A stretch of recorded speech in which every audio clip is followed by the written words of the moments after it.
अस्सलाम वालेकुम, मैं हूं डॉक्टर वकास करम और आप देख रहे हैं यूएनपी न्यूज़ चैनल। सबसे पहले आप हमारा चैनल सब्सक्राइब करें और बेल आइकन पर क्लिक करें ताकि हमारी आने वाली नई वीडियो बआसानी आप तक पहुंच सके। भारतीय अवाम अरिजीत सिंह से ज़्यादा आतिफ असलम के दीवाने।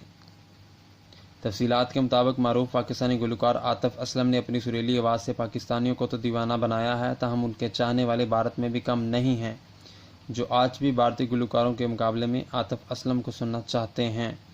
पाक भारत कशीदगी के बायस भारतीय हुकूमत ने पाकिस्तानी फ़नकारों पर तो पाबंदी लगाई है, ताहम भारतीय अवाम के दिलों से पाकिस्तानी फ़नकारों को निकालने में कामयाब ना हो सके।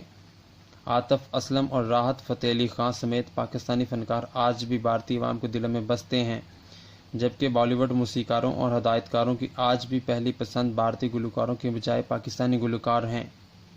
एक बॉलीवुड म्यूज़िक कंपोज़र अमाम मलिक ने ट्विटर पर अपनी मायूसी का इजहार करते हुए कहा कि वो अपनी फ़िल्म में आतिफ की बजाय अरिजीत सिंह की आवाज़ में गाना रिकॉर्ड करवाएंगे, क्योंकि आतिफ असलम पर भारत में पाबंदी है, इसलिए अगर आतिफ नहीं तो फिर अरिजीत सिंह ही सही।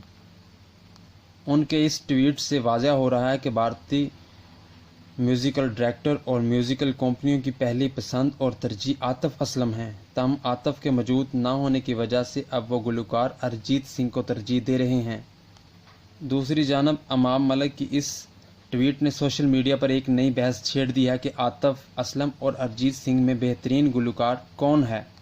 भारतीय सोशल मीडिया सार्फिन ने अमाम मलिक की इस फैसले पर सख्त मायूसी का इजहार करते हुए कहा कि अरिजीत भाई आतिफ जैसा नहीं गा पाएंगे।